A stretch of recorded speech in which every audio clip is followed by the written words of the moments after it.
Zacatoyan, una historia de la desembocadura del río de las Balsas, jamás contada, parte I. El virrey Manuel Flores lo hizo su confidente y Revillagigedo lo nombró socio de los trabajos de Malaspina. Para la arqueología resulta de fundamental importancia, pues a él se debe el primer estudio de los monolitos encontrados en la Plaza Mayor de México.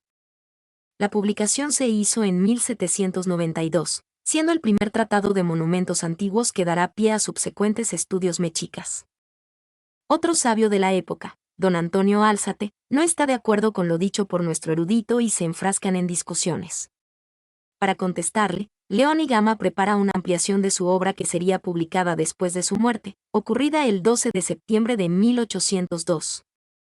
El tiempo daría la razón a León y Gama. Es importante señalar cómo en esa segunda edición el autor realiza un verdadero rescate arqueológico al reseñar las piezas que por entonces se veían aún en calles y zaguanes de la capital. La segunda edición se hizo en 1832 por recomendación del diputado Carlos María Bustamante, quien dice así en la carta que dirige a don Lucas Alamán, secretario del Despacho y Relaciones. El gobierno general tiene un derecho claro, y una acción expedita para que la nación no carezca de tan bellas producciones.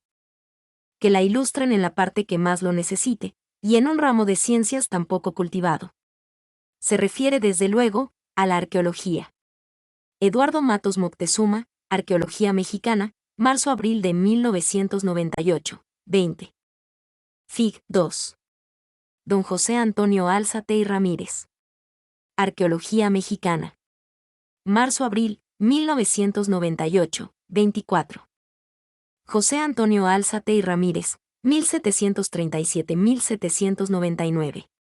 Emparentado con Sor Juana Inés de la Cruz y ascendiente de Pío Baroja, este ilustre científico, además de mostrar su inclinación por la física, las matemáticas, la astronomía y las ciencias naturales, se adentró en la arqueología e hizo descripciones y observaciones con verdadero rigor científico.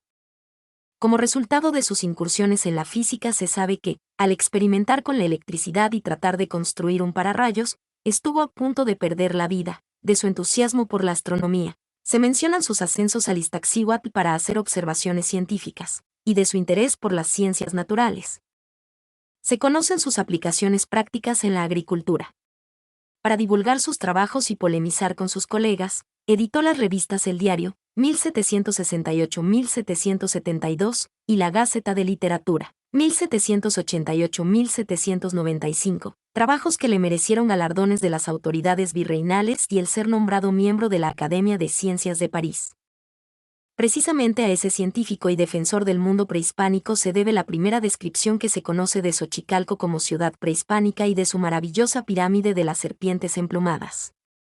Es también en esa descripción en la que se proyecta su inclinación por la igualdad racial y social, así como su lucha por mostrar al mundo que la nación de los mexicanos no era, como entonces se decía, solo de hombres rústicos, como los querían ver, pues los habían reducido a plebes sin educación porque, como dice, si el celo indiscreto de algunos, y la codiciosa ignorancia de otros, no hubiesen destruido los monumentos mexicanos, se podría colectar una gran porción de antigüedades con que averiguar el legítimo origen de los indios, sus costumbres, su legislación, el carácter de sus monarcas, su comercio. Y finalmente se haría patente el que era una nación de las más poderosas del orbe. Silvia Garza Tarazona y Norberto González Crespo, Arqueología Mexicana, marzo-abril de 1998. 24. Fig. 3. Don Manuel Gamio. Arqueología Mexicana. Marzo-abril, 1998. 32. Manuel Gamio, 1883-1960. El interés de Manuel Gamio por la arqueología se manifestó desde su juventud y lo llevó a tomar cursos en el Museo Nacional, única institución del país que impartía los conocimientos en la materia. En ese lugar se relacionó con los intelectuales más destacados de principios de siglo, pues ahí daban clases y realizaban investigaciones y publicaciones. El joven Gamio destacaba por su talento y entusiasmo, lo que llevó a que, aún siendo estudiante, se le encomendaran trabajos de exploración, el primero de ellos en Chalchihuites. Lo anterior lo narra el propio Gamio en un informe publicado en 1920 en los anales del citado museo. Los resultados completos de la investigación, considerados de enorme valor por la misma institución, representaron a México en el 17º Congreso Internacional de Americanistas, celebrado en 1910 en la capital de la República. El escrito es tan elocuente que vale la pena reproducirlo. Conversando en una ocasión con el señor licenciado de Genaro García, director del Museo Nacional de Arqueología, Historia y Etnología de México, sobre la escasez de datos arqueológicos que se nota en la parte septentrional de la República, particularmente en las regiones de Zacatecas y Durango. Dicho señor determinó que se efectuara una exploración, bajo los auspicios de aquella institución. Habiéndoseme bondadosamente encargado el desempeño de esa comisión, partí de la capital en el mes de agosto de 1908, con rumbo a la villa de Chalchihuites, estado de Zacatecas, a fin de comenzar mis trabajos en los alrededores de ella. Pues por su posición intermedia entre zonas de cultura indígena, aparentemente distinta, ofrecía especial interés. La duración de la expedición fue de 3 meses, habiéndose dedicado parte de ese tiempo a observar los vestigios que aparecían a flor de tierra. Después fueron descubiertas las ruinas de Alta Vista, cuya descripción constituye el capítulo principal de este informe, que incluye lo ya conocido y lo recién descubierto, así como el estudio que hice de los diferentes aspectos. Ángeles González Gamio, Arqueología Mexicana, marzo-abril, 1998, 32. Fig. 4. Don Ignacio Bernal. Arqueología Mexicana. Marzo-abril, 1998, 28. Ignacio Bernal y García Pimentel, 1910-1991. Gracias a su capacidad para combinar con eficacia las labores propias de su profesión, la de arqueólogo, con las de la función pública, Ignacio Bernal es uno de los contribuyentes más sólidos y prolíficos al desarrollo de la arqueología en México. Autor de una vasta obra, que comprende alrededor de 267 títulos, entre libros y artículos, desempeñó además diversos cargos administrativos, desde los cuales contribuyó a consolidar el quehacer institucional de la antropología en nuestro país. Así, entre otros puestos, fue director de Monumentos Prehispánicos, del Museo Nacional de Antropología y del Instituto Nacional de Antropología e Historia. Si bien el escenario de la mayoría de sus investigaciones arqueológicas fue Oaxaca, en Monte Albán, junto con Alfonso Caso, llevó a cabo sus primeros trabajos de campo. También realizó estudios en Guerrero y Teotihuacán. En este último sitio dirigió, entre 1962 y 1964, un proyecto que, aunque inmerso en la preocupación por explicar el desarrollo histórico y cultural de la ciudad, contaba entre sus objetivos la habilitación para visita pública de varios monumentos de la zona central.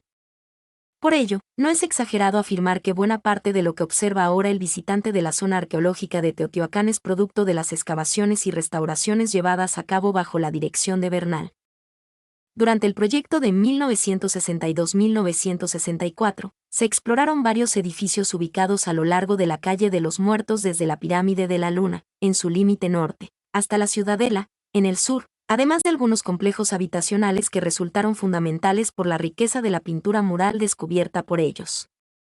Como consecuencia de los trabajos realizados en la zona arqueológica de Teotihuacán, además de las contribuciones de otros miembros del proyecto, entre las que se encuentra la primera cronología cerámica del sitio, elaborada por Florencia Müller, Bernal produjo obras como Teotihuacán, Descubrimientos, Reconstrucciones y el Estado Teotihuacano, entre otras. Arqueología Mexicana, marzo-abril, 1998, 28.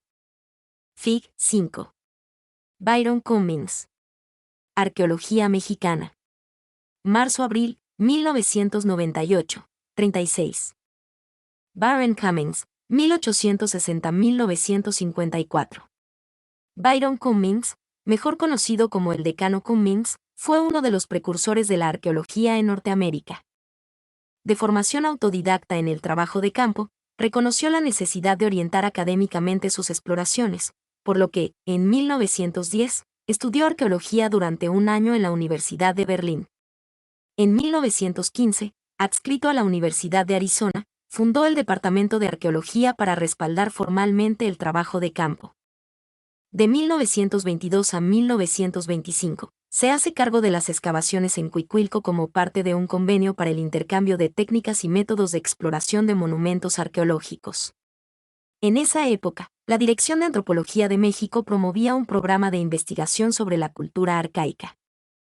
En 1923, Cummings publica sus resultados preliminares en revistas de divulgación, como Ethnos, En ellos describe las culturas del periodo arcaico como portadoras de un avanzado desarrollo de las instituciones sociopolíticas por el enorme esfuerzo de organización que implicó la construcción de la pirámide de Cuicuilco. A partir de ese momento, la cultura material del periodo arcaico dejó de caracterizarse solo por sus utensilios de cerámica y piedra. En 1933 aparece su monografía más completa sobre las exploraciones de Cuicuilco, con los datos de campo que le permiten sustentar un horizonte temporal muy amplio para el desarrollo de las culturas del arcaico en el sur de la Cuenca de México. Tal horizonte era expresión de diferentes eventos culturales y naturales inferidos del gran depósito acumulado en la base de la pirámide de Cuicuilco, el cual fue sellado por los sedimentos volcánicos y por la lava. Como resultado de ese análisis, Cummings propuso 3 periodos de cultura arcaica. En tal esquema, la mayoría de las caracterizaciones previas de esa cultura representaban el último estadio de ocupación antes de la formación del Pedregal, en el lado opuesto de la escala, varios siglos atrás. Se encuentran los constructores de la pirámide de Cuicuilco, cuyos rasgos faciales plasmados en las figurillas no estaban documentados previamente. A más de 3/4 de siglo de ese trabajo pionero en nuestro país, las reflexiones de Cummings sobre Cuicuilco como escenario de procesos culturales y naturales desarrollados durante siglos deben de tomarse en cuenta a efecto de reevaluar el preclásico en la Cuenca de México. De hecho, las investigaciones de esta segunda mitad del siglo en Cuicuilco, apoyadas en fechamientos por radiocarbono y en tipologías cerámicas más refinadas, apuntan en la dirección que él marcó.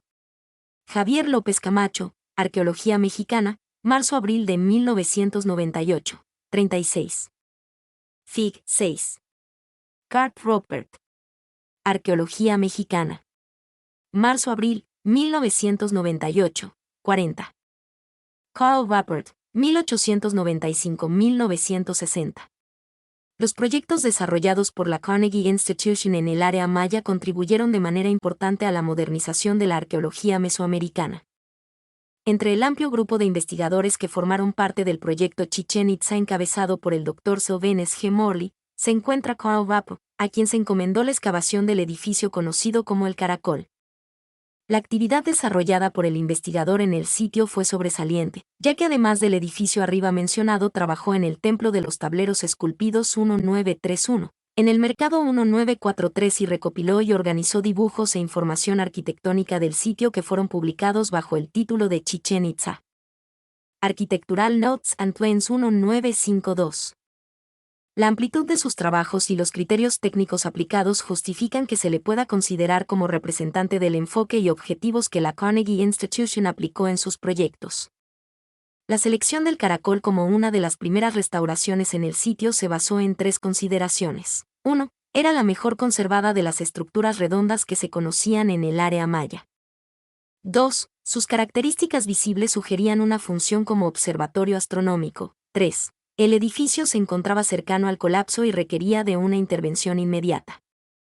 Los trabajos de Ruppert en el Caracol se extendieron 4 temporadas, entre 1927 y 1931, y sus resultados fueron notables, dado que se logró combinar con claridad el registro gráfico y de información durante el proceso de trabajo con una visión didáctica que permitió al edificio hablar en palabras del propio Ruppert al visitante, mostrando las diversas etapas constructivas, reintegrando elementos arquitectónicos cuando se tuvo la certeza de su posición original y consolidando una porción de la bóveda que al derrumbarse muestra claramente el sistema constructivo, con una perspectiva de varios decenios desde su restauración.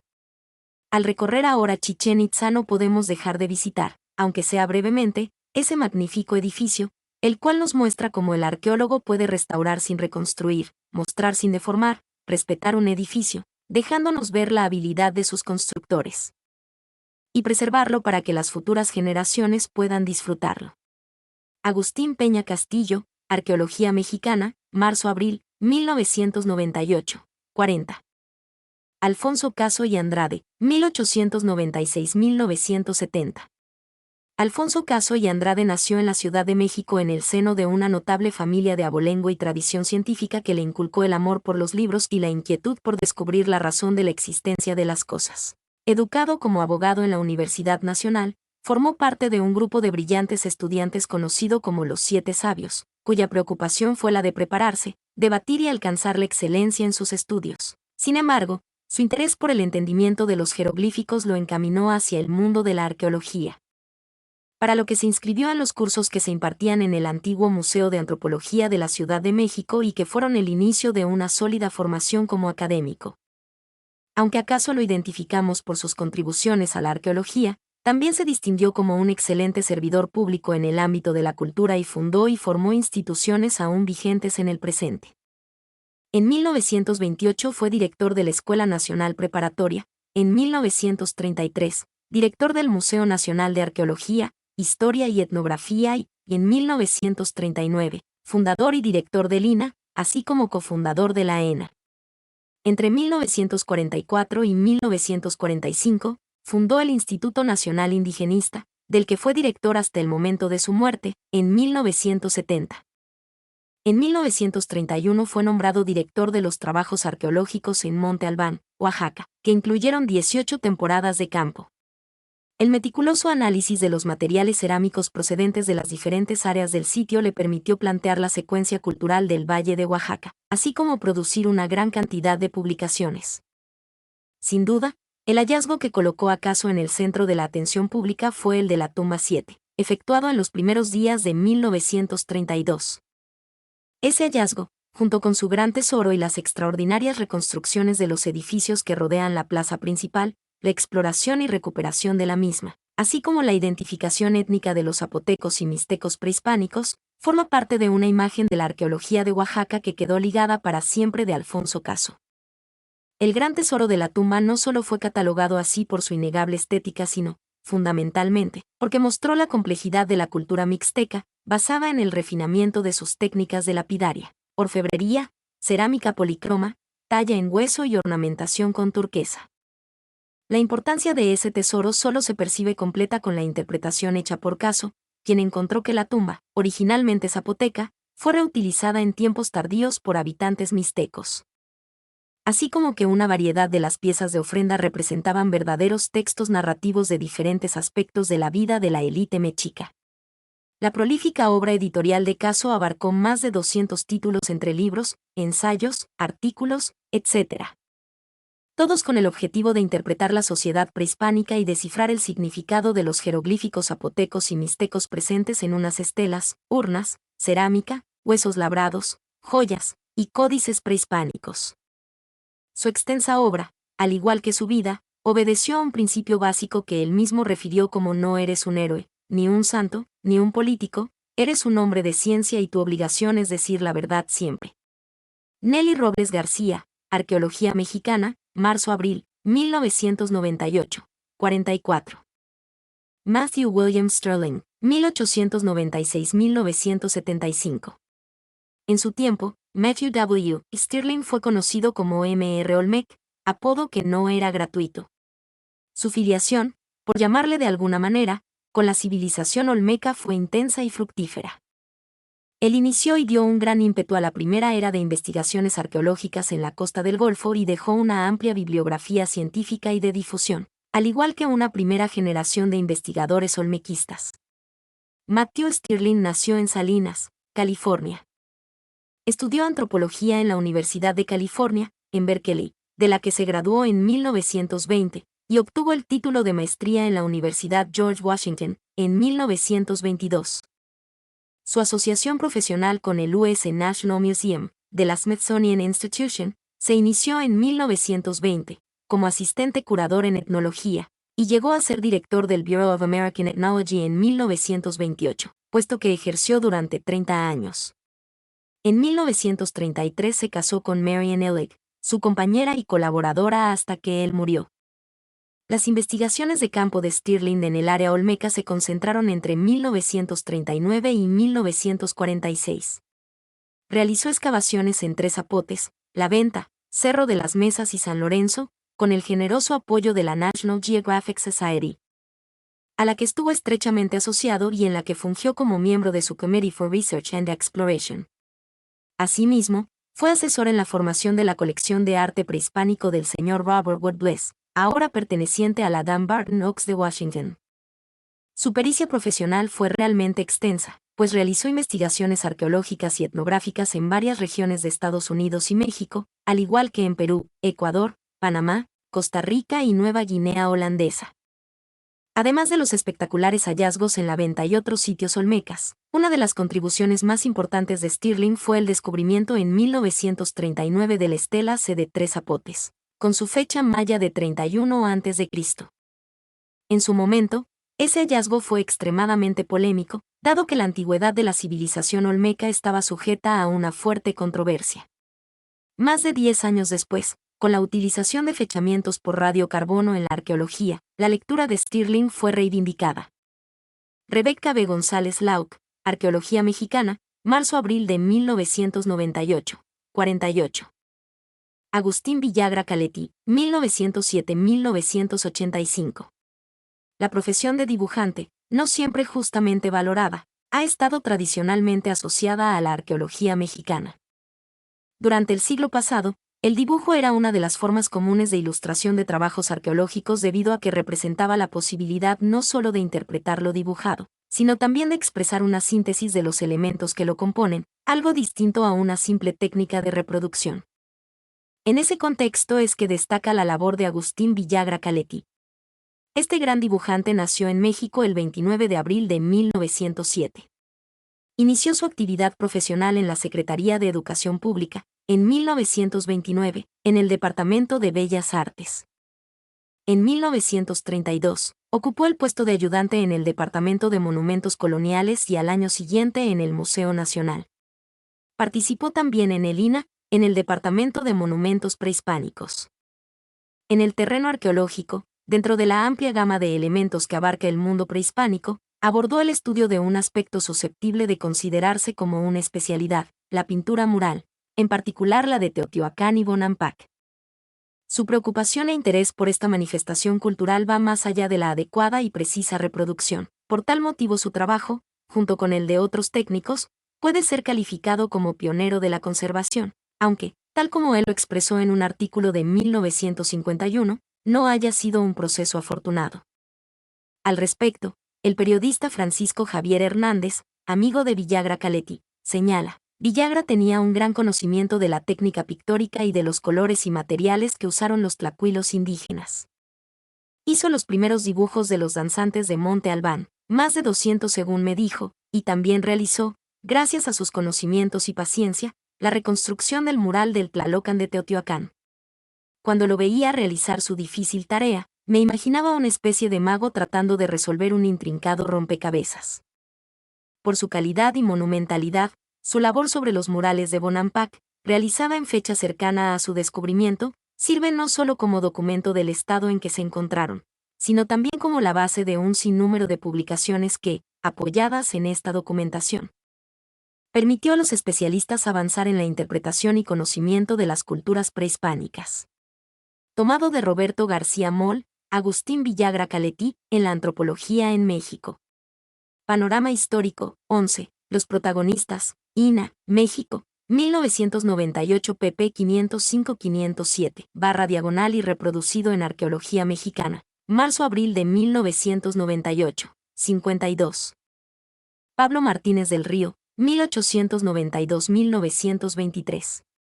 Don Pablo Martínez del Río nació en la Ciudad de México el 10 de mayo de 1892, descendiente de antepasados colombianos, cubanos, españoles y franceses.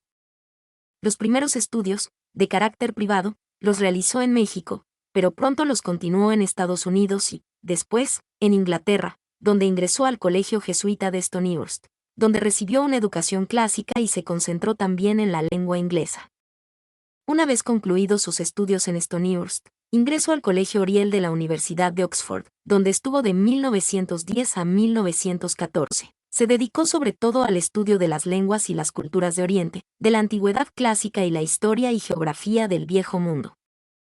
En 1914, ante la amenaza de la Primera Guerra Mundial y también como resultado de los reveses en las fortunas de su familia, relacionados con el desarrollo de la Revolución, regresó a México.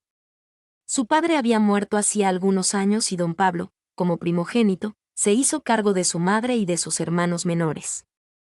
En 1922, regresó a España, donde ya había estado anteriormente, y allí se casó con doña María Josefa Fernández de Enestrosa y Galloso de los Cobos, marquesa de Silleruelo. La vida académica fue una gran atracción para don Pablo, lo que, aunado a sus amplios conocimientos, le valió que, a partir de 1929, fue profesor de varias instituciones. En 1939 se estableció el Departamento de Antropología de la Escuela Nacional de Ciencias Biológicas del Instituto Politécnico Nacional y don Pablo ingresó en él como profesor de prehistoria y protohistoria. Al pasar al departamento a formar parte del Instituto Nacional de Antropología e Historia, continuó impartiendo sus clases en ella y fue nombrado director de la misma en 1944. En 1945, junto con don Rafael García Granados, fue fundador del Instituto de Historia de la Universidad Nacional Autónoma de México, del que también fue nombrado director en 1956. Su amplia producción científica se centra en dos temas principales: la prehistoria y la arqueología y las lenguas clásicas. Su obra más reconocida fue Los orígenes americanos, que tuvo 3 ediciones, 1936, 1943 y 1952, cada una de ellas prácticamente un nuevo libro. Además de ser académico, don Pablo Martínez del Río fue también banquero. Durante muchos años fue director de la sucursal Alameda del Banco Nacional de México. Su forma de vestir, aún en las excavaciones, iba de acuerdo con esa ocupación. Joaquín García Bárcena, Arqueología Mexicana, marzo-abril, 1998, 56. Alberto Ruz Luiller, 1906-1979. Mexicano por vocación y por adopción, Alberto Ruz se enraizaba en el amor por la cultura universal con la sangre francesa de su madre y dirigía su emoción a los pueblos indígenas americanos con la sangre latina de su padre cubano. Convencido de las ideas de cambio y luchador social contra las dictaduras de Gerardo Machado y de Fulgencio Batista en Cuba, su juventud se desarrolló en un mundo de militancia política. Emigrado a México en 1939, decidió estudiar antropología, carrera que concluyó en la ENA, y fue el primer arqueólogo graduado en esa especialidad 1945. Estudiar la arqueología de Campeche y de Yucatán definió su vocación por la cultura maya y lo impulsó a conocer más de su pasado y presente. Para él, el papel de la arqueología no solo era un estudio per se de los restos materiales del pasado, sino una valiosa fuente para conocer la historia del hombre y de sus creaciones culturales. El pueblo maya era un pueblo vivo, dinámico, al que había que reintegrarle su ser cultural y tratar de resolver sus problemas sociales, respetando su dignidad. Asimismo, vislumbró que el trabajo interdisciplinario y multidisciplinario era el camino de la nueva ciencia. Aunque el descubrimiento de la tumba del Templo de las Inscripciones de Palenque le dio fama universal, realizó otras aportaciones relevantes. Destaca su descubrimiento del templo y en Uxmal, y su definición de la secuencia cronológica de Etzna, más allá del año 1000, lo que añadió argumentos a su fundada crítica del esquema de Morley sobre los imperios. En Chichén Itzá descubrió las murallas y fue relevante su labor de reconstrucción en Uxmal, Etzna, Cava y Palenque, que sirvió para restituir el patrimonio maya. Su primera etapa de trabajo en el INA, 1940-1959, produjo más de 60 artículos y una primera síntesis sobre el mundo maya. Ya en la UNAM, fundó Estudios de Cultura Maya 1963 y el Centro de Estudios Maya 1970. Ahí su labor editorial fue intensa. Dio continuidad a la serie Cuadernos y publicó monografías temáticas. Ya mayor, sintetizó todo lo aprendido en el pueblo maya de ayer y de hoy. Además, promovió, sobre todo, el respeto, la admiración y el amor al pueblo maya, lamentablemente hoy sumido en una grave crisis de violencia. Ana Luisa Izquierdo, Arqueología Mexicana, marzo-abril, 1998, 60. Walter W. Taylor, 1913-1997. Uno de los arqueólogos más destacados como teórico y, también, por su trabajo de campo y análisis de material arqueológico del desierto del norte-centro de México fue el norteamericano Walter W. Taylor. Su trabajo más relevante fue el realizado en Coahuila, 1937-1947, el cual consistió en una extensa prospección de superficie que se concentró en las zonas montañosas, particularmente en las cañadas, donde descubrió una gran cantidad de sitios arqueológicos. Además, excavó una serie de cuevas habitación ubicadas en el área de Cuatro Ciénegas, Coahuila, de las que las más conocidas son la Cueva de la Espantosa, la del Burro Gordo y la del Nopal, de donde obtuvo un material muy variado y abundante. Su acucioso y riguroso registro de las excavaciones, tanto de la estratigrafía y de cada uno de los elementos y artefactos encontrados, así como de su contexto natural, puede considerarse como un modelo para su época. Supo relacionar los datos obtenidos del variado material arqueológico que encontró: redes, petates, tejidos de fibra de agave, artefactos de madera como arcos, flechas, atlatl, palos escarbadores, instrumentos de hueso como agujas, puntas de proyectil, raspadores, etc. Como un buen número de fechas obtenidas por medio de la técnica del carbono 14 y con los estratos naturales y culturales de sus excavaciones, y propuso para la región una cronología tentativa que abarca desde hace 10,000 años hasta el año 100 después de Cristo, aproximadamente, en torno a 4 complejos, a los cuales denominó: A. Complejo Ciénegas, B. Complejo Coahuila, C. Complejo Jora, y D. Complejo Mairán. Durante ese largo tiempo, la forma preponderante de organización social y trabajo de las poblaciones prehispánicas de la región fue como recolectores y cazadores. En los años 60, Taylor desarrolló varias hipótesis sobre las formas de organización de los cazadores-recolectores que habitaron ese estado y, en general, el norte árido de México, y las presentó en 2 de sus artículos más importantes: Tethered Nomadism and Water Territoriality, and Hypothesis, de 1964. Why Archaic Cultures Adjacent to the Northeastern Frontiers of Mesoamerica, de 1966. Sus hipótesis son lo suficientemente generales como para ser aplicadas a todo el norte árido de México y como punto de partida de otros proyectos arqueológicos. Su libro Contributions to Coahuila Archaeology, terminado en 1960, se publicó hasta 1988. En su tesis de doctorado 1941, planteó una revolucionaria aproximación a la arqueología, la cual sintetizó bajo el nombre de teoría conjuntiva, de tal manera que, a pesar de su aislamiento de la comunidad arqueológica, su teoría, definida y ejemplificada en su tesis y libro posterior, A Study of Archaeology 1948, fue revalorada en los años 60 por los propios arqueólogos norteamericanos, particularmente de la escuela conocida como Nueva Arqueología, y él mismo fue reconocido como uno de los más importantes teóricos de este siglo. Leticia González Arratia, Arqueología Mexicana, marzo-abril, 1998, 64. Francisco de la Maza, 1913-1972. El doctor Francisco de la Maza era un maestro extraordinario carismático, poseedor de unos hermosos e inquisitivos ojos oscuros. Para Teresa del Conde, el libro más suelto, interesante y divertido del doctor de la Maza es Cartas Barrocas desde Castilla y Andalucía. Además, destaca su buen tino para tratar temas supuestamente ajenos a la historia del arte mexicano. A de la Maza lo mismo le apasionaba el mundo antiguo que el moderno, el clasicismo que el barroco, la escultura, la arquitectura, la pintura y la arqueología de cualquier época y lugar. Se maravillaba con los frescos de Bonampak, el castillo de Chichén Itzá y los relieves de Palenque, lo mismo con las esculturas y los relieves de Miguel Ángel que con la arquitectura Art Nouveau. Como estudioso de la colonia, rama principal de sus investigaciones, fue un profundo conocedor de la iconografía cristiana. Tuvo un seguidor recalcitrante en uno de sus principales discípulos, el arquitecto Manuel González Galván, quien lo recuerda acucioso y gambusino de áureas novedades en muchas áreas del pensamiento. Don Antonio Castro Leal dice que de la Maza poseía una inclinación hacia lo superlativo y que tal inclinación se debía a su vocación de escritor. El tema enciende al comentador y a veces lo abraza. Su amor por el arte despertó y creó vocaciones. Indujo en quienes lo escucharon un aprecio y un goce estéticos, sobre todo del arte religioso y, en especial, del arte colonial.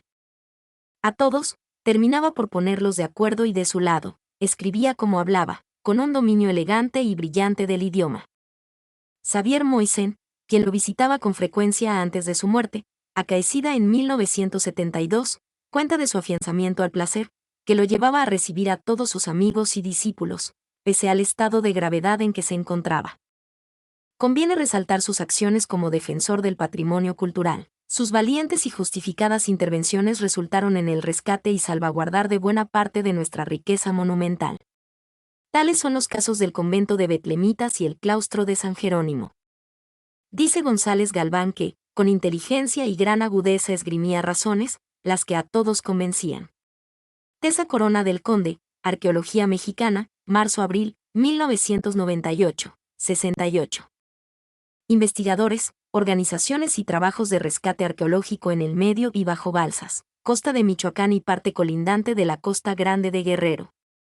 El lector debe conocer todos los pasos que se necesitan para poder descifrar los datos históricos que se encuentran en todas y cada una de las piezas arqueológicas que se han encontrado durante más de un siglo en nuestro país y, en esta región. De la misma manera, en esta obra de consulta exigimos un mayor interés en promover, por parte de las autoridades municipales, estatales y federales, el rescate e investigación arqueológica de todos los asentamientos prehispánicos de esta costa del Pacífico michoacano. Si el celo indiscreto de algunos, y la codiciosa ignorancia de otros, no hubiesen destruido los monumentos mexicanos, se podría colectar una gran porción de antigüedades con que averiguar el legítimo origen de los indios, sus costumbres, su legislación, el carácter de sus monarcas, su comercio. Y finalmente se haría patente el que era una nación de las más poderosas del orbe, José Antonio Álzate y Ramírez, 1737-1799.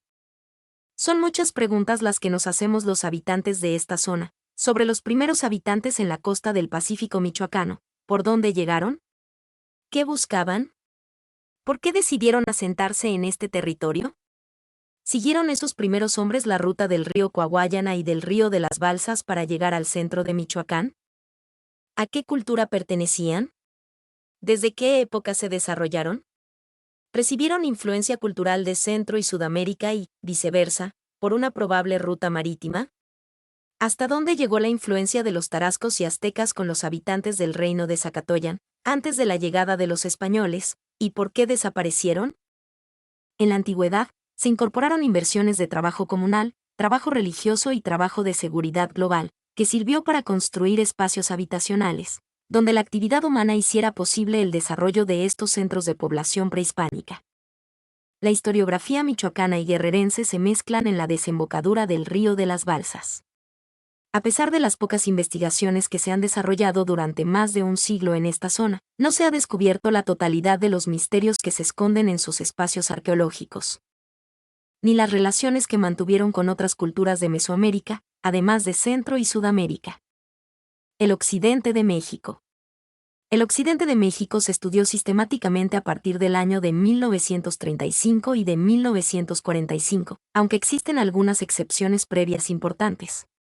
Se avanzó mayormente a partir del año de 1960, y sobre todo a partir de la formación de los centros regionales del Instituto Nacional de Antropología e Historia.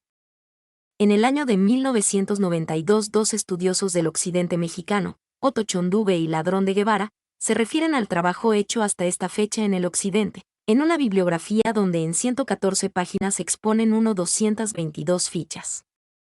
Un estudio muy generalizado del occidente de México es el trabajo del arqueólogo Otto Chondube, codirector del proyecto arqueológico Sayula, Jalisco, expuesto en la revista Arqueología Mexicana de los meses de agosto-septiembre de 1994, volumen 2, número 9, de donde transcribo lo siguiente. La subárea mesoamericana conocida como el occidente de México está conformada por una enorme extensión territorial que abarca casi en su totalidad los estados de Nayarit, Colima, Jalisco, Sinaloa y Michoacán. Algunos investigadores también incluyen en ella porciones de Guanajuato, Aguascalientes y Querétaro. Otros más consideran a todo el estado de Guerrero dentro del occidente. Sin embargo, por su problemática arqueológica, Guerrero es difícil de encasillar en los marcos de clasificación existentes. El gran tamaño del occidente mesoamericano puede también captarse si imaginamos que en forma general estuvo constituido por lo que en la época colonial se denominó Nueva Galicia, más la porción noroccidental de la Nueva España que al momento de la conquista española se encontraba bajo la hegemonía o en la esfera de influencia directa de los tarascos. En este espacio el paisaje es muy variado: sierras, valles y barrancas, montañas y mesetas, ríos, lagos, marismas y esteros, costa, altiplano, bosques tropicales y bosques de altura, pastizales y nopaleras, ambientes naturales que en cabalgata continua se suceden unos a otros. En fin, tierras ricas y tierras pobres, contrastes que en sus facetas recientes, y en un ámbito más pequeño, inspiraron a don Agustín Llanes a plasmar con su pluma el retrato de los dos Jaliscos, la tierra pródiga y las tierras flacas. Sobre este escenario natural se impone el ser humano que, con sus acciones, lo transforma al buscar sus satisfactores, pero al mismo tiempo el medio ambiente, con sus retos, marca su impronta en los hombres que lo habitan. Siendo los nichos naturales del occidente tan numerosos y variados, es lógico que este quehacer doble hombre-naturaleza y naturaleza-hombre haya propiciado el surgimiento de diversas formas de ser, es decir, de múltiples culturas. Evidencias de esta diversidad cultural nos son dadas por el gran número de lenguas indígenas, que eran habladas en el poniente mexicano al momento de la conquista, así como, en un plano más propio de la arqueología, por la diversidad que muestran los restos de la cultura material encontrados hasta ahora en las investigaciones. La diversidad cultural es propiciada además por las relaciones entre culturas tanto en el interior del propio Occidente, como las de otras áreas mesoamericanas, o con los grupos más o menos nómadas del norte de México, con los que comparte largas fronteras. Cabe indicar aquí que la peculiar configuración del Occidente y su ubicación le otorgan un papel importante como un corredor a través del cual se difundieron ideas, incluso al sudoeste de Estados Unidos, por el que movieron bienes materiales como la turquesa y el metal, y por el que también se desplazaron algunos grupos en sus migraciones, transformando las formas previas de vida.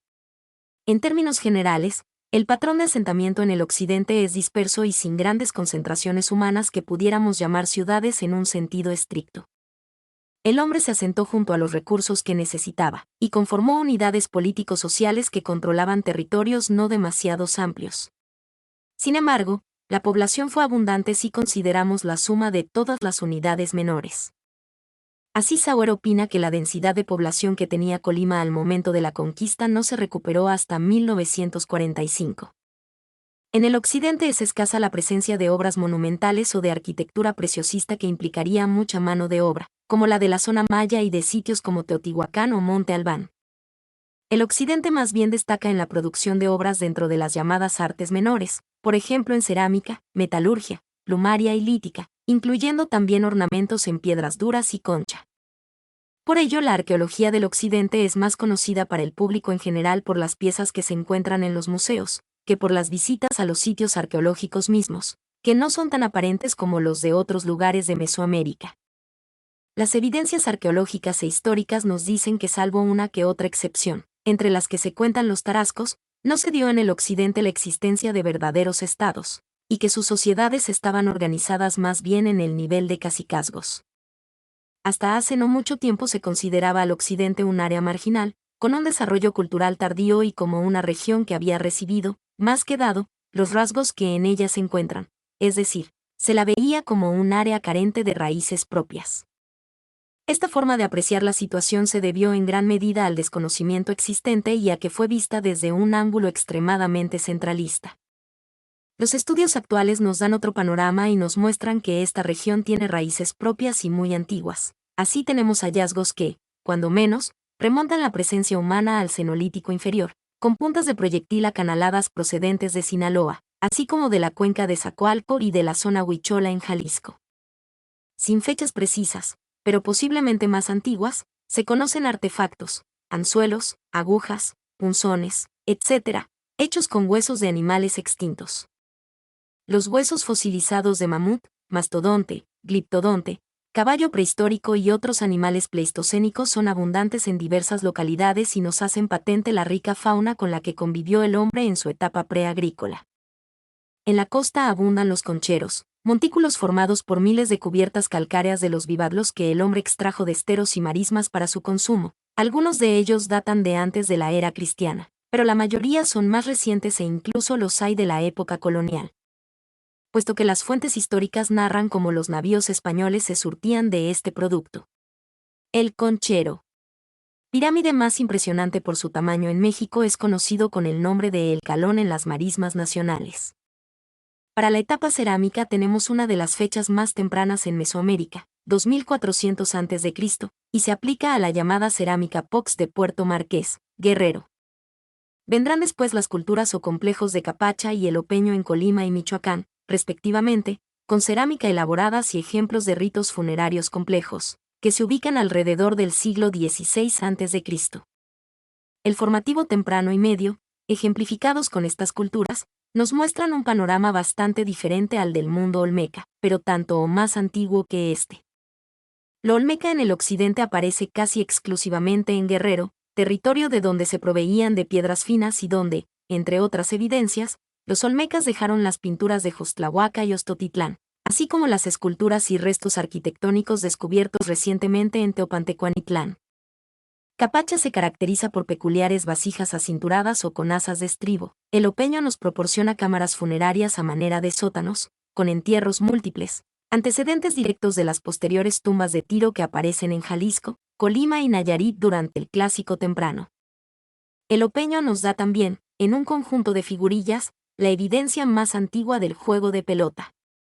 Desde estas fechas tempranas se presumen relaciones con Sudamérica, en especial con Ecuador y Colombia, que algunos proponen como producto de contactos marinos, sin negar que los hubiera. Me pregunto si estas semejanzas puedan deberse a desarrollos paralelos independientes, pero con una raíz común compartida por los grupos que desde temprano migraron a lo largo de la costa pacífica. Para el formativo tardío, en la cuenca del Lerma y con su riñón principal en Guanajuato, se tiene la cultura chupícuaro, caracterizada por una alfarería prodigiosa en sus formas, acabado y decoración geométrica. Elementos chupícuaro aparecen en el Valle de México en sitios como Cuiculco, e inclusive en los niveles tempranos de Teotihuacán. A la vez es chupícuaro el que sienta las bases para las etapas posteriores en el norcentro de México. Por ello, el profesor Jiménez Moreno consideraba que si a la cultura olmeca se le daba el título de cultura madre, a la de chupícuaro le correspondería por derecho el calificativo de cultura padre, al menos para los desarrollos de la Mesoamérica semiárida. Es entre los primeros siglos anteriores a la era cristiana y el siglo VI después de Cristo, cuando las llamadas culturas de las tumbas de Tiro alcanzan su apogeo. Son llamadas así porque su elemento distintivo son las profundas cámaras funerarias, a las que se accede por un pozo vertical. Dentro de ellas se colocaba, de acuerdo con el rango de los difuntos, una serie de ofrendas que normalmente reproducen en esculturas cerámicas la forma de vivir de aquellos tiempos. En figuras huecas de tamaño medio o en las pequeñas figurillas sólidas aparecen caciques en literas, guerreros, chamanes, acróbatas, enfermos, mujeres con sus hijos, etc., en sinnúmero de posiciones y actividades. La flora y la fauna también están presentes, destacando las figuras de Colima de pericos, patos y perros cebados. Especial lugar ocupan las maquetas que nos indican cómo eran sus casas, sus templos e inclusive el juego de pelota. Lo mismo que los conjuntos de figurillas que sobre una plancha de barro representan tanto festividades como juegos, danzas y escenas de la vida diaria. Con razón, y a falta de códices, muchos han llamado a este arte su sustituto en forma tridimensional. Hasta ahora se han encontrado muy pocos restos de la arquitectura de esos grupos, con la excepción de un área alrededor del Cerro de Tequila, donde se desarrolló una particular tradición arquitectónica que sigue patrones circulares y a la que se conocen con el nombre de Teochitlán. La ausencia de estos restos en otros lugares hace suponer, tal y como lo muestran las maquetas, que la mayoría de las construcciones se hacían en materiales perecederos. La tumba más compleja que se conoce es la llamada tumba de El Arenal. Tiene un tiro de 16 metros de profundidad y está provista de 3 cámaras funerarias.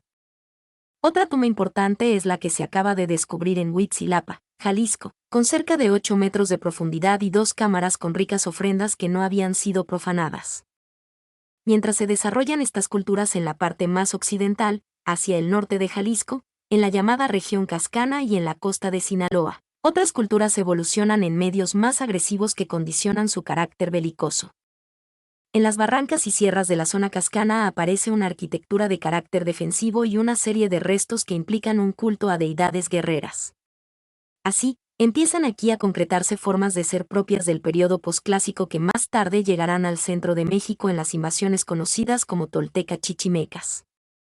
Por ello no debe de extrañarnos que algunos investigadores hablen de una presencia tolteca en Occidente y en el norcentro durante la época clásica. Durante su etapa tardía, la región de nuestro interés va a compartir de manera más afín, en especial con el centro de México, una tradición común, propia del posclásico mesoamericano y a la que, siguiendo a León Portilla, podríamos denominar la Toltecayotl. Con su aparición, muchas de las formas antiguas desaparecen, como son las tumbas de Tiro y sus peculiares representaciones en barro de la vida diaria. Ahora tendremos formas cerámicas más simples y utilitarias, entre las que predominan los cajetes con fondo estriado y soportes trípodes de tipo sonaja. En esta época se hace énfasis en la decoración pintada, usando motivos abstractos y simbólicos como grecas escalonadas, plumas, chalchihuites, elementos serpentinos, etc. En esta época surge en el occidente el uso de los metales, cobre, oro y plata, con los que elaboraron no solo objetos ornamentales, sino también múltiples instrumentos. En este quehacer, uno de los grupos más destacados fue el de los tarascos. Es también en este momento cuando las evidencias de arquitectura en superficie se hacen más palpables en pirámides, plazas y habitaciones. Sin embargo, cabe mencionar que las técnicas y materiales usados son muy diversos de acuerdo con los recursos de las distintas áreas: piedra laja, cantos rodados, adobe, etc. Los recubrimientos casi siempre fueron hechos en aplanados de lodo, y muy pocos sitios presentan el uso de estuco. Otras características que se dan son la cerámica decorada al cloisonné, el uso de pipas, la obsidiana pulida, los besotes, abundancia de petroglifos y las representaciones esquemáticas en piedras de tipo ídolo. También es cuando tenemos imágenes reconocibles de deidades del panteón mesoamericano, tales como Tlaloc, Xipe y Quetzalcóatl. Una de las culturas más importantes en la época posclásica temprana del occidente es la llamada cultura Aztatlán, la cual se extiende a lo largo de la costa desde las tierras de Sinaloa hasta territorio jalisciense. En ella podemos encontrar la mayor parte de los rasgos mencionados, destacando sobre todo sus cerámicas bicromas y policromas con motivos que algunos comparan con los de tradición mixteca. Para la parte final del posclásico, la arqueología y la historia nos muestran un panorama político múltiple de señoríos en luchas constantes.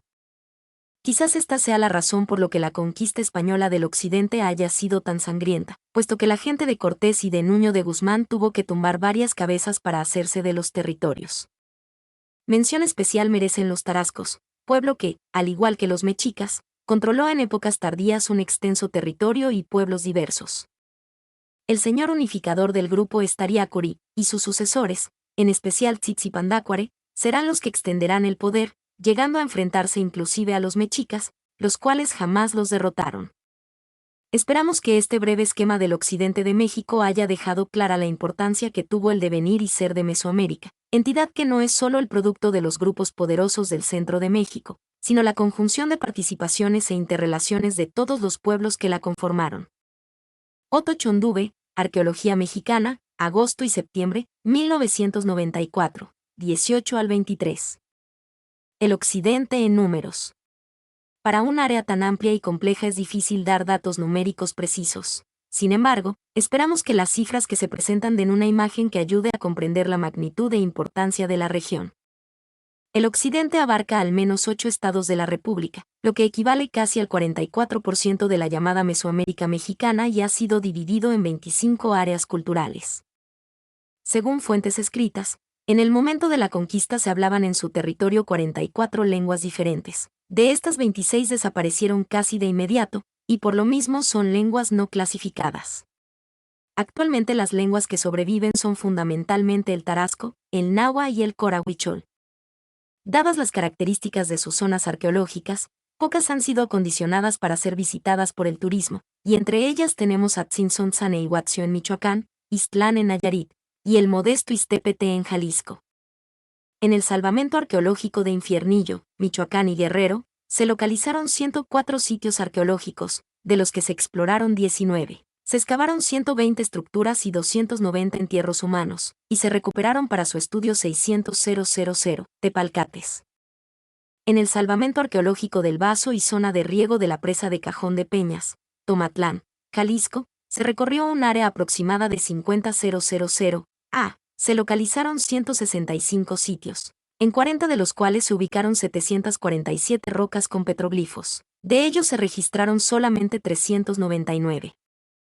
Con un total de 12,104 motivos. Cabe aclarar que el registro individual de algunas de estas rocas llevó hasta 12 horas de trabajo. La doctora Isabel Kelly, pionera de la investigación en el occidente, informó que para establecer las provincias cerámicas por ella definidas tuvo que recolectar y estudiar entre 8 y 10 toneladas de tepalcates.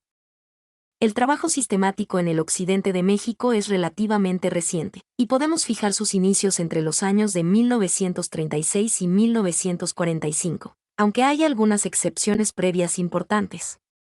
Avances mayores se han tenido a partir de 1960, y sobre todo a partir de la formación de centros regionales del Instituto Nacional de Antropología e Historia. Sirva de ejemplo que, en la bibliografía de Ignacio Bernal 1960, De las 346 páginas que la componen, solo 24 están dedicadas al occidente, mientras que una bibliografía de 1992, Ladrón de Guevara y Chondube, un total de 222 fichas en 114 páginas dan de manera más o menos completa lo hecho hasta la fecha. Otto Chondube, Arqueología Mexicana, agosto y septiembre, 1994, 58. Estudios arqueológicos en la costa michoacana y en la desembocadura del río de las Balsas. Algunos estudiosos de la arqueología local nos afirman que durante la época prehispánica, la costa de Michoacán recibió a diferentes grupos humanos. Prueba de ello son la multitud de pequeños sitios arqueológicos distribuidos a lo largo del litoral desde Colima hasta la amplia zona de influencia del delta del río de las Balsas, donde se han encontrado infinidad de restos arqueológicos con características especiales de diferentes culturas asentadas en Mesoamérica, de Centro y Sudamérica. Por lo que suponen los científicos, que esta área fue un lugar donde existió, probablemente, una migración individual o de pequeños grupos que se desplazaban para comerciar directa o indirectamente, contactos ideológicos, migraciones de grupos enteros o de segmentos de una población, jefes militares o políticos, sacerdotes misioneros, artesanos, etc. Esas migraciones pudieron lograrse por la cuenca del río de las Balsas, que debió de ser un camino natural para llegar al centro de Mesoamérica y viceversa. Algunos historiadores afirman que esta región sirvió de puerto de llegada y salida de migrantes hacia el centro y sur de nuestra América, quienes, probablemente, viajaban en grandes canoas siguiendo las costas del Océano Pacífico. De manera muy especial, voy a referirme a los autores de los estudios arqueológicos desarrollados en diferentes épocas en esta zona de la costa michoacana. Los especialistas en la materia nos aseguran las evidencias palpables de ocupación humana en esta zona, reafirmados por documentos históricos que se ocupan de la región a partir del siglo XVI. Norberto González Crespo, en el documento titulado Patrón de asentamiento prehispánico en la parte central del Bajo Balsas, nos dice lo siguiente: en el área de embalse nunca se habían realizado excavaciones arqueológicas. Sin embargo, ha sido objeto de numerosos recorridos para la localización de sitios. Algunos viajeros mencionan y describen lugares que presentan restos del pasado. Asimismo, en los trabajos arqueológicos realizados en las proximidades de esta área, se mencionan algunos sitios dentro del embalse. A los nombres de los sitios mencionados por estos autores se les añadió la clave letra y número, establecida en el recorrido de localización efectuada por el personal del Departamento de Prehistoria en 1963. En forma esquemática y en orden cronológico mencionaremos lo que sobre la región han escrito los investigadores y viajeros que la han recorrido. En primer lugar tenemos un mecanoscrito de Emilio Nolte, 1926, 25-26, en el cual hace referencia a la existencia de ayácatas, pirámides, grandes terrazas y plataformas en la cuenca del río Balsas. Muchos de los sitios que él menciona se encuentran dentro del área de embalse, tales como Tzentzenguaro, B52, El Melonar, B58, Tamarindo, B63, Cofradía, B11, Hacienda Las Balsas, B7, Huacatio Hacienda Nueva, B27, Sinagua, B37, Organal, B34, Nopales, B5, y Pinzandarán, B84. En 1923 Donald Brand y su grupo hicieron un reconocimiento geográfico arqueológico y algunas excavaciones en la cuenca del río Balsas. Brand, 1942, en su escrito, al mencionar los sitios arqueológicos más importantes, habla de San Jerónimo, B42, el cual es el único que queda dentro de los límites del embalse, y no proporciona informes en relación a las excavaciones.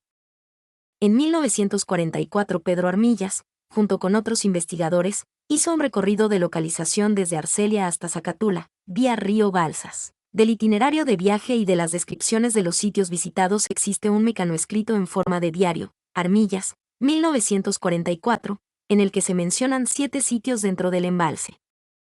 Pero ninguno de ellos fue excavado. Estos sitios son San Jerónimo, B42, Ciricicuaro, B48, Churumuco, B53, Cuachalalate, B63, La Soledad, B14.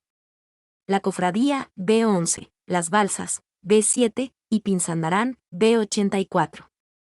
Posteriormente este investigador 1945 publicó un artículo en el cual hace referencia al recorrido efectuado en 1944. En dicho artículo el área está dividida en zonas y la descripción de los sitios es más detallada. El área de embalse se encuentra dentro de las zonas que Armillas denomina 4, V y B, las cuales se caracterizan por su pobreza en restos arqueológicos. Pedro Enrichs, miembro del grupo de Armillas, en el segundo volumen de su obra trata diferentes aspectos de la zona, principalmente los etnológicos, pero también menciona algunos sitios arqueológicos localizados en su recorrido. Enrichs, O.P. Cit. Este autor es, sin lugar a dudas, el que mayor número de datos ha aportado para el estudio del área en cuestión. En 1946 John Waber hace un viaje de recreo por el río Balsas, desde la estación del Balsas hasta la hacienda del mismo nombre, mencionando algunos sitios arqueológicos que quedan dentro del área de embalse, tales como San Jerónimo, B42, Hacienda Vieja, B47, El Tamarindo, B63, y Las Balsas, B7.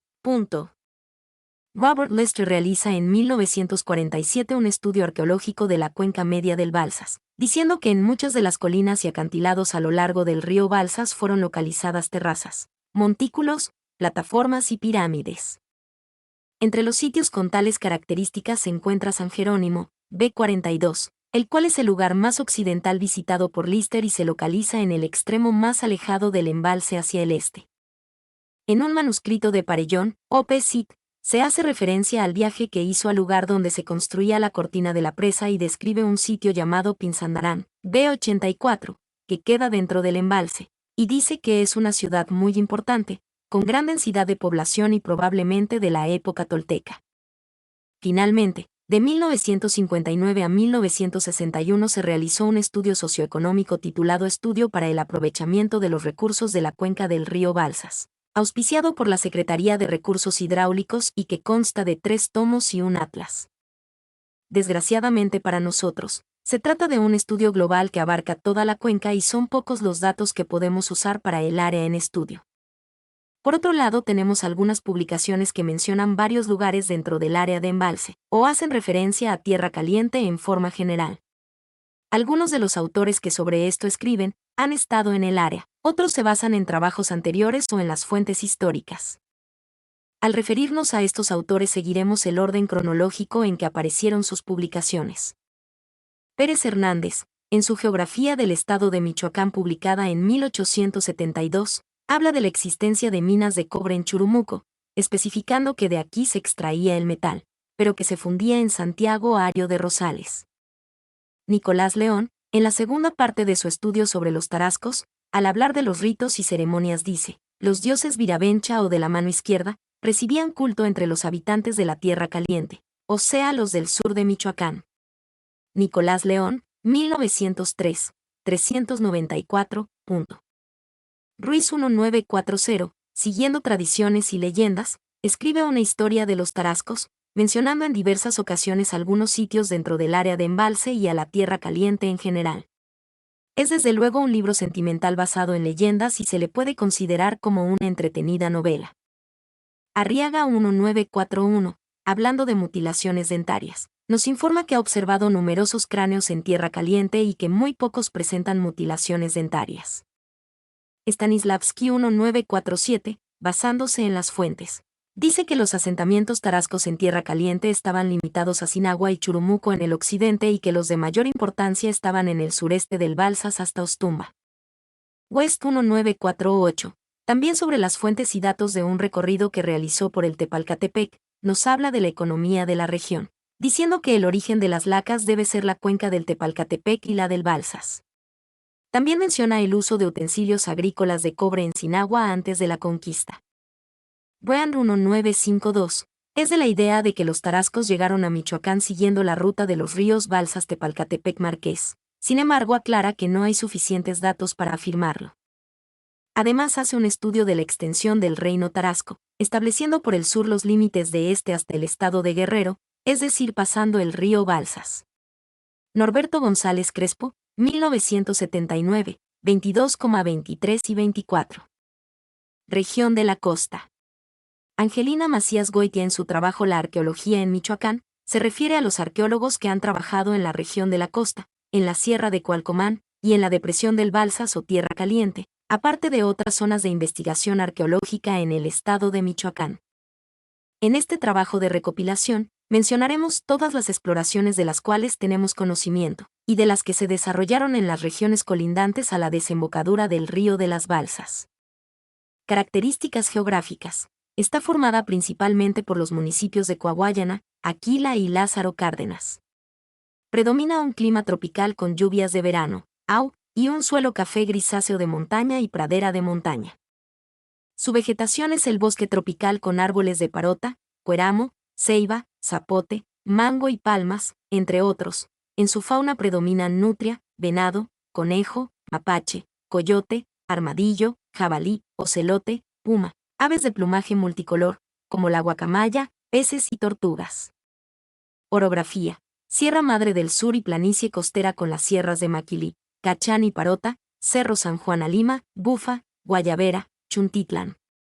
Hidrografía. Ríos Ostula, El Águila, Cachán, Cuilala y Guagua, Coahuayana, Balsas y Chuta.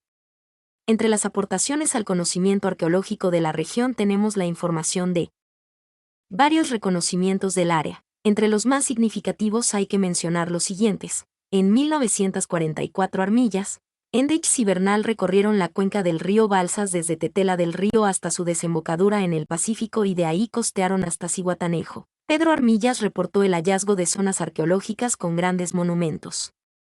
Entre estos sitios sobresalen Mexiquito, Guerrero y Santiago Huetamo. En el mismo año, Henry Lackman realizó en la desembocadura del Balsas un recorrido de inspección buscando datos que le permitieran establecer una relación cultural entre el occidente de Mesoamérica y Sudamérica.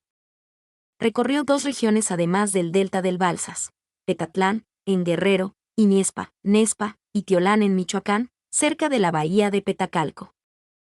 En 1948 Barlow hizo un recorrido similar viajando desde Acapulco, Guerrero, hasta Pichilinguillo, en Michoacán. Identificó 3 complejos cerámicos a base de materiales de colecciones particulares y de recolección de superficie en la zona de Teloloapan, Cocula y Tepecuacuilco. Trípodes con soportes en forma de serpientes con la boca abierta. Con baño del esnable blanco, con baño naranja, rojo o negro. Desafortunadamente no dio mayores datos en cuanto a la presencia de otros materiales como lítico, ni establece cronologías. En 1950, Corona Núñez recorrió y recogió materiales en Coahuayana, San Vicente, Ticuís, Ojo de Agua de San Telmo, La Placita de Morelos, Rancho del Otro Lado y Rancho La Cofradía. Analizó los materiales obtenidos y escribió una detallada descripción tanto de la arquitectura como de la lítica, concha y cerámica y con base en esto dio los lugares antes mencionados una cronología relativa muy tardía, situándolos en el posclásico, aunque no menciona a qué cultura en particular pertenecieron. Auspiciado por la Universidad de California, H.B. Nicholson en 1963 realizó una investigación cuya principal finalidad fue la de probar la existencia de relaciones culturales sobre la zona costera del Pacífico desde etapas muy antiguas. Esta investigación se basó en la recolección de materiales de superficie y algunos pozos estratigráficos tanto en el delta del Balsas como en la zona arqueológica de Melchor Ocampo y en general, en la región costera. Los materiales que obtuvo no le dieron a Nicholson la respuesta que esperaba, ya que, según sus conclusiones, existe una fuerte deposición de rellenos aluviales que sin duda cubrieron todo vestigio antiguo, además de la continua fluctuación de los brazos del delta. Uno de los investigadores que más se han interesado en esta área es sin duda Donald Brand, quien ha aportado datos de gran interés para conocer la historia prehispánica de la región al trabajar con materiales recolectados en superficie en toda la zona costera de Michoacán y Guerrero, muy especialmente en la desembocadura del Balsas y en la sierra de Cualcomán. Si bien estos trabajos de reconocimiento y el análisis de los materiales obtenidos aportaron pocos datos sobre las culturas ahí asentadas, sí pusieron de manifiesto la necesidad de explorar el área con investigaciones sistemáticas para conocerlas mejor y detectar semejanzas con otras regiones. Cabe recordar que se ha planteado la posibilidad de que la franja costera sirviera de corredor a través del cual se conectaran las culturas mesoamericanas y andinas. Un gran proyecto de investigación del INAH que le da a la zona su justa importancia se plantea como un rescate con motivo de la construcción de la presa La Villita en la desembocadura del río Balsas, región que se encuentra en la confluencia de los estados de Guerrero y Michoacán. Los trabajos dirigidos por el arqueólogo José L. Lorenzo los realizaron investigadores del Departamento de Prehistoria y Monumentos Prehispánicos con el auxilio de pasantes de la ENA. Después de un recorrido de superficie llevado a cabo por González Crespo y Medina Viga, durante el que se recogió material y se localizaron cerca de 80 sitios, se inician en 1967, bajo la supervisión del arqueólogo Jaime Litvak, los trabajos de excavación en los que participaron Gerardo Cepeda, Robert Chadwick, Aldir González, Miguel Medina, Raciel Mora, Héctor Moya, Louis Paré, Benet Semens y Rubén Cabrera Castro. Rubén Cabrera Castro elaboró su tesis profesional sobre estos estudios para optar al título de arqueólogo con el grado académico de maestría. En ella, además de los datos generales del área en estudio, describe las técnicas empleadas en el rescate arqueológico y los elementos culturales obtenidos como características de los sistemas de enterramiento, de la cerámica, la lítica y en general de los materiales rescatados. Fue indispensable excavar 6 sitios, 4 de ellos en Michoacán, que se encontraban en las zonas de embalse de la presa. De los demás yacimientos se hicieron levantamientos topográficos y se tomaron muestras del material de superficie. Con el análisis de estos materiales se estableció una secuencia cultural que abarca desde los primeros agricultores sedentarios hasta la época colonial, ininterrumpidamente. Preclásico. Fase infiernillo, predominio de cerámica baya y rojiza con decoración de raspado por zonas, huellas de uva, impresión de textiles e inciso, entre otras. Cuencos hemisféricos y ollas globulares. Los entierros generalmente están extendidos y acompañados de collares. Clásico. Fase ojo de agua, cerámica muy pulida con decoraciones excavada. Formas cilíndrico-hemisféricas. Posclásico temprano. Fase el remanense, cerámica rojiza y cafetosa con predominio de formas globulares, soportes zoomorfos. Entierros secundarios en ollas. Figurillas semejantes a los tipos de mazapa. Hay metalurgia, pero muy escasa. Posclásico tardío. Fase poche, predominio de cerámica roja con formas ovoidales. Metal poco abundante, entierros en ollas. En arquitectura, los edificios están revestidos de cantos rodados con escaleras al frente y banqueta alrededor. Colonial. Fase los ciruelos, abundante metalurgia y cerámica poshispánica. Además de los datos antes mencionados y de aportaciones sobre las características de hornos para elaborar cerámica, patrón de asentamiento y densidad de población. Entre otros de este proyecto se obtuvieron varias soluciones para los problemas metodológicos que se plantean en los trabajos con estas características de arqueología de salvamento. Litvak, 1967, 29.1. Análisis del aprovechamiento de los recursos humanos y económicos en una excavación. 2. Muestreo de los materiales obtenidos para la aplicación de técnicas estadísticas, ya que en la arqueología de salvamento es imposible rescatar la totalidad del material. 3. Elaboración de los datos de campo a través de computadoras para lograr una periodificación, entre otros requerimientos. 4. Aplicación de técnicas de precisión en la excavación y en la obtención de materiales. Control tridimensional de los hallazgos. Aplicación de estratigrafía natural, marcando y preclasificando para lograr elementos diagnósticos en los materiales. 5. Preparación del material para su estudio en gabinete, aplicando las técnicas específicas. 6. Por último, control del movimiento del personal, manual, técnico y de investigación para un rendimiento óptimo. Había que cubrir un área determinada por un tiempo limitado. La Sierra de Cualcomán. Características geográficas. Se encuentra en esta zona el municipio del mismo nombre y parte de los de Aguililla y Tumbiscatío. Su clima es templado con lluvias en verano, con un suelo que contiene grandes proporciones de cenizas y litosal, de color café grisáceo o rojizo, amarillo del bosque y el de pradera de montaña en las zonas altas. La vegetación está representada por el bosque mixto con pinos, encinos y cedros, aunque aún continúan especies costeras como la parota, la ceiba y el zapote. Entre la fauna predominante se encuentra zorro, zorrillo, ocelote, ardilla, tlacuache, conejo, gato montés, armadillo y puma, además de aves comestibles como el pato y la huilota. Su orografía está representada por la Sierra Madre del Sur y los principales cerros son el Cabeza de Vaca, el Tejocote, de Guzmán, de Laurel, Encinas, el Gallo, principales ríos, el Mami, Cualcomán y Nespa. En agosto de 1950, Donald Brand acompañado de José Corona Núñez realizaron un recorrido de superficie por esta región, visitando Cualcomán donde recolectaron el siguiente material: 32 lacas de obsidiana, soportes cónicos sólidos o huecos isomorfos, una figurilla de color café claro sin pulir, hecha con molde con rasgos de pastillaje. Malacates esféricos y bicónicos, esgrafiados y numerosos tepalcates con decoración blanca sobre roja. En forma cerámica se identificaron cajetes de paredes recto-divergentes y fondo plano y de silueta compuesta. Es evidente que es una región donde es imprescindible realizar estudios sistemáticos de su arqueología. Depresión del Balsas o Tierra Caliente. Esta provincia geológica está formada por los municipios de Tepalcatepec, Buenavista, Apatzingán, Mújica, Arteaga, La Huacana y Churumuco, entre otros.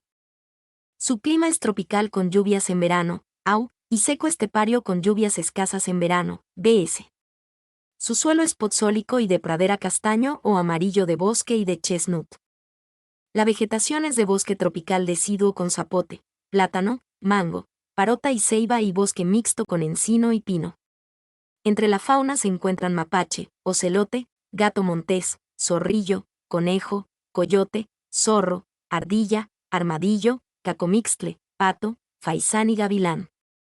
Su orografía está representada por la Sierra Madre del Sur y la depresión del Tepalcatepec y del Balsas, Sierra de Acahuato, cerros de San Miguel, Cabeza de Vaca, La Chusta, la Nueva Italia, El Mirador.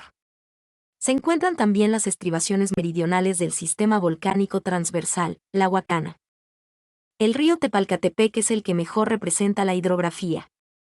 Es una región cuyas características arqueológicas se han venido investigando desde 1890. Cuando Carl Humboldt visitó Apatzingán, Nueva Italia y Tepalcatepec. Ya en este siglo 1904 George H. Pepper excavó varios montículos en la Hacienda California, municipio de Apatzingán, y en 1939 John M. Godkin realizó un reconocimiento en la zona, base de las investigaciones realizadas en 1947 por la doctora Isabel Kelly, en Apatzingán. Godkin reporta los siguientes sitios en municipio de Apatzingán como los más importantes que localizó: Cerro de la Nueva, Potrero del Malpaís, Cerro de San Miguel, El Chandío, El Capiral, La Palma, Puerta Alazana, Los Cimientos, Delicias y Cerro de la Huerta. El material obtenido fue reportado con una clasificación muy general. Lítica, herramientas de obsidiana y metales en basalto. Cerámica, tipo Apatzingán, áspero, rojo y café acanalada, tipo rojo, sobre ocre o sobre blanco, tipo ahumada o tiznada, terracota, polícroma.